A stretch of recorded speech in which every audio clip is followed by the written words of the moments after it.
Bienvenue à tous dans cette vidéo. Aujourd'hui, nous allons explorer un sujet important, les méthodes coercitives dans l'éducation du Malinois. Nous définirons ce que sont ces méthodes, pourquoi elles sont souvent utilisées et surtout quels sont leurs impacts sur une race aussi intelligente et sensible que le Malinois. Nous verrons aussi des exercices concrets et des alternatives pour éduquer efficacement tout en respectant votre chien.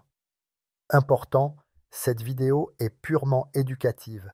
Elle ne promeut ni ne justifie aucune méthode spécifique et vise à sensibiliser à l'éducation respectueuse des chiens. Partie 1. Comprendre les méthodes coercitives.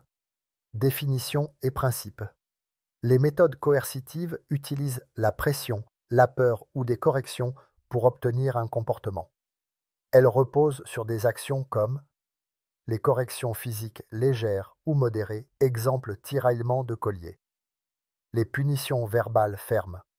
L'utilisation d'outils comme les colliers que je ne donnerai pas le nom. Pourquoi ces méthodes sont utilisées? Souvent par manque de connaissances d'alternatives. Pour des résultats rapides. Les limites.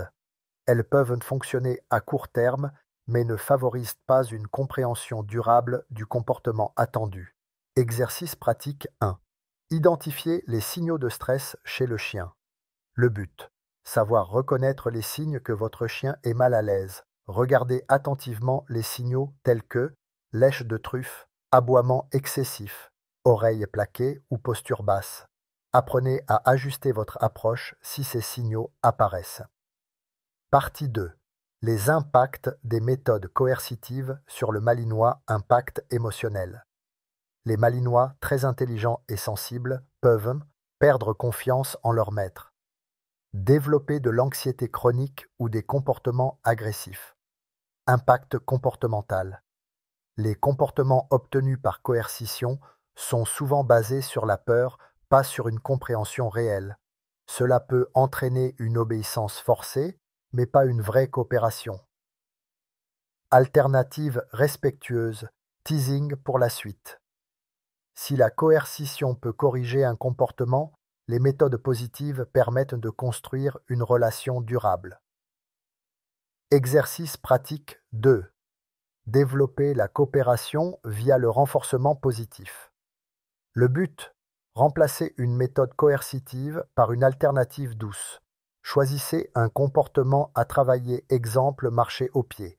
Préparez des récompenses friandises, jouets ou félicitations. Procédez ainsi. Récompensez dès que le chien marche calmement à vos côtés. Ignorez les écarts, puis redirigez doucement. Répétez régulièrement. Partie 3.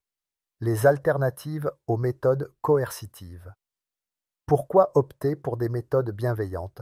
Construire une relation basée sur la confiance et non sur la peur. Obtenir des résultats durables grâce à la compréhension mutuelle. Présentation des outils et méthodes positives. Le renforcement positif. Récompenser les comportements souhaités. Le clicker training. Utiliser un son pour marquer les bons comportements. La gestion de l'environnement. Éviter les situations où le chien peut échouer. Exemple concret. Réagir aux comportements indésirables sans coercition. Cas pratique. Un chien qui tire en laisse. Évitez de tirer ou de corriger violemment. Arrêtez-vous chaque fois qu'il tire. Reprenez la marche uniquement lorsqu'il est calme. Exercice pratique. 3. Résoudre un comportement problématique. Le but. Appliquer une méthode non coercitive. Identifier un comportement à corriger, exemple sauter sur les gens. Utiliser une commande compatible comme assis. Récompenser systématiquement lorsque le chien obéit. Répéter jusqu'à ce que le comportement positif devienne naturel. En conclusion résumée des points clés, les méthodes coercitives peuvent donner des résultats rapides, mais à quel prix? Encouragement à privilégier la patience, l'observation et les méthodes respectueuses. Rappel, l'éducation est un processus continu qui demande du temps et de l'engagement. Merci d'avoir suivi cette vidéo jusqu'au bout. Si ce contenu vous a été utile, laissez un commentaire et partagez votre expérience. Abonnez-vous pour d'autres vidéos sur l'éducation bienveillante et la relation maître-chien. À bientôt.